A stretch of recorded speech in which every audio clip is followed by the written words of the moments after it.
Hello everyone, आज हम पढ़ेंगे मोमेंट्स बुक का lesson 4 in the kingdom of fools. और इसी तरह से जितने भी आपके एनसीईआरटी क्लास 9 एंड क्लास 11 के चैप्टर्स हैं उनको देखने के लिए आप मेरे चैनल को सब्सक्राइब कीजिए। आगे पढ़ते हैं कि इन द किंगडम ऑफ फूल्स लिखी गई है A.K. रामानुजन द्वारा। A.K. रामानुजन बहुत ही फेमस पोइट रहे हैं और जाने जाते हैं इंग्लिश और कन्नड़ भाषा में अपनी पोइट्री और अपनी स्टोरीज को लिखने के लिए।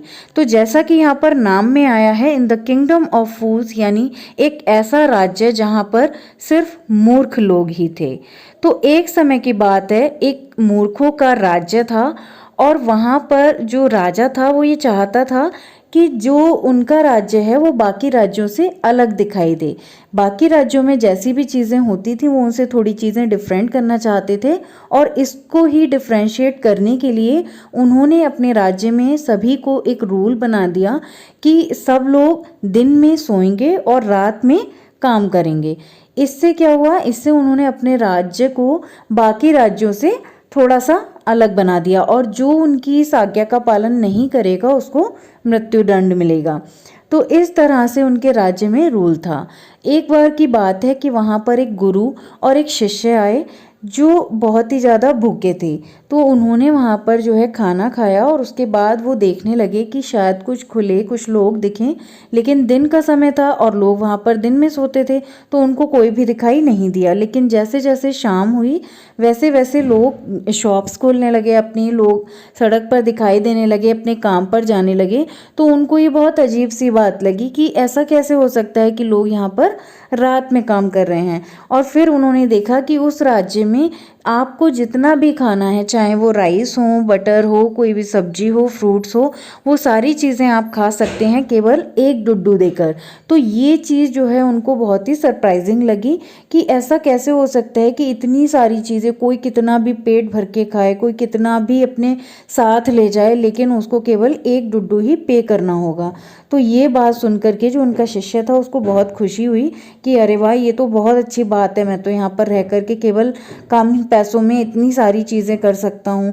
तो वहाँ पर जो गुरु होते हैं वो गुरु वहाँ से चले जाते हैं और लेकिन उनका शिष्य बोलता है कि नहीं, मैं तो यहीं पर रुकूंगा क्योंकि इससे अच्छी लाइफ कहाँ पर हो सकती है जहाँ पर इतने कम रेंज में इतने कम रेट्स पर सारी चीज़ें अवेलेबल हों। इसी राज्य में एक बहुत ही रिच मर्चेंट होता है, उनके घर में चोरी हो जाती है और जो चोर होता है वो उनके जो दीवार होती है उसमें होल करके अंदर जाता है और वहाँ पर चोरी करके जब वापस लौट रहा होता है तो वो दीवार गिर जाती है। तो उस दीवार के गिरने से उस चोर की डेथ हो जाती है। तो जो उस चोर का भाई होता है वो राजा के पास जाता है और राजा को ये बात बताता है कि ऐसे ऐसे मेरी भाई की डेथ हो गई दीवार के गिरने से।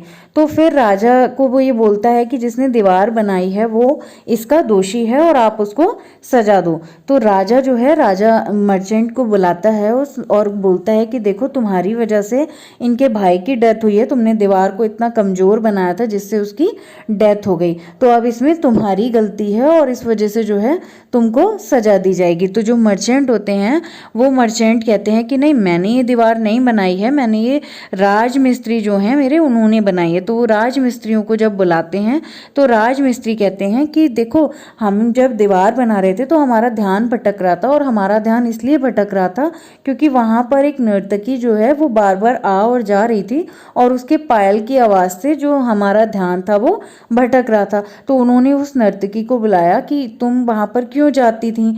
तो फिर उस नर्तकी ने कहा कि वहाँ पर मैं सुनार था, सुनार को मैंने कुछ गहने बनने के लिए दिए थे लेकिन उसने टाइम से बनने को नहीं बनाकर नहीं दिए मेरे को और इस वजह से मुझे बार बार चक्कर लगाना पड़ता था, तो इसलिए मैं वहाँ पर जाती थी। फिर उन्होंने सुनार को बुलाया तो सुनार से पूछा कि भाई क्या बात है, तुम जो है तुम्हारी वजह से ये वहाँ पर आती थी और इस तरह से दीवार बनाने में भी प्रॉब्लम हुई और इस वजह से चोर की डेथ हो गई। तो वहाँ पर जो सुनार होता है वो ये कहता है कि नहीं, इनका काम मैं टाइम से करके दे देता, लेकिन वहीं पर एक बहुत ही बड़े सेठ थे जिन्होंने मुझे ऑर्डर दिया था कुछ गहने बनने के लिए और मैं उनका काम पहले करना चाह रहा था। उनके यहाँ कुछ प्रोग्राम था, कोई फंक्शन था, तो इस वजह से इनके काम में लेट हुआ। तो फिर वो पता करते हैं कि किसके यहाँ जो है कौन ऐसा था जिसने गहने बनाने को दिए थे और उसको इतनी जल्दी थी या उसके यहाँ फंक्शन था तो उसने सुनार से जल्दी गहने मांगे थे।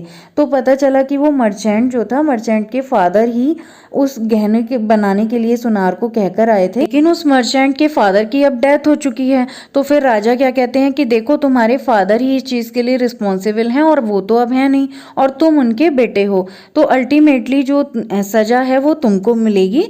और इस सज़ा के लिए वो स्टेक्स तैयार करते हैं, एक तरह से सूली जैसा तैयार करते हैं।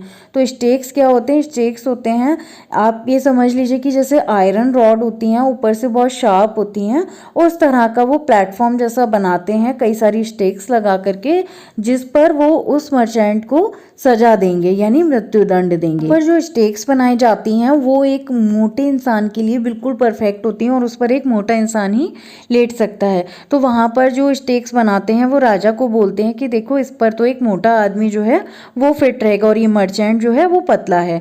तो वो क्या करते हैं, पूरे शहर भर में ढूंढवाते हैं कि कौन सबसे मोटा आदमी है। तो फिर वो जो शिष्य होता है, गुरु और शिष्य में से जो शिष्य होता है, वो इतना खा लेता है उस राज्य में रह करके कि वो मोटा हो चुका होता है। तो फिर लोग उसको पकड़ करके ले आते हैं, जो मंत्री होते हैं वो उसको पकड़ करके ले आते हैं।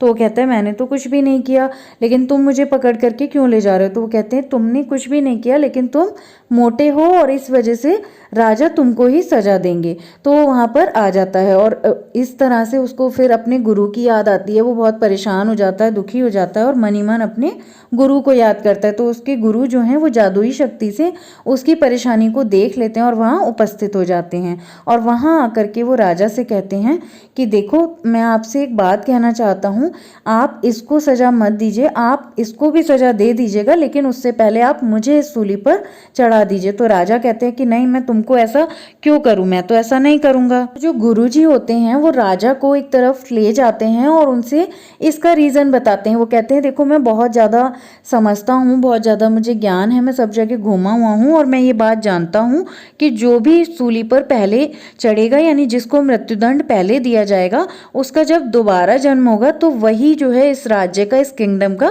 राजा बनेगा। और मैं इसी बात की वजह से आपसे ये कह रहा हूँ कि इस पर पहले मुझे चढ़ा दीजिए और उसके बाद मेरे शिष्य को चढ़ा दीजिए, तो वो जो है मेरा मंत्री बन जाएगा। ऐसा मैंने पढ़ रखा है कि ऐसा मैं जानता हूँ कि जो पहले इस पर चढ़ेगा वो क्या होगा, वो जो है इस किंगडम का राजा बनेगा और जो बाद में आ जाएगा वो इसका मंत्री बनेगा। तो इस तरह से मैं और मेरा शिष्य यहाँ के राजा और मंत्री बन जाएंगे और आप ये बात सुन करके पहले मुझे ही दंड देंगे, आप इसका प्रॉमिस कीजिए। तो जब जो वहाँ के राजा होते हैं वो ये सोचते हैं कि अरे अगर ऐसा होगा तो फिर मेरे राज्य को ये ले लेंगे, ये राजा बन जाएंगे। तो वो क्या करते हैं, रात के समय में वेश बदल करके वो और उनके मंत्री जो है चले जाते हैं, उस मृत्युदंड के लिए तैयार हो जाते हैं और फाइनली उनको मृत्युदंड दे दिया जाता है। तो सुबह सब लोग देखते हैं कि अरे ये तो राजा ही मर गया, ये तो मंत्री ही मर गया, अब क्या करें।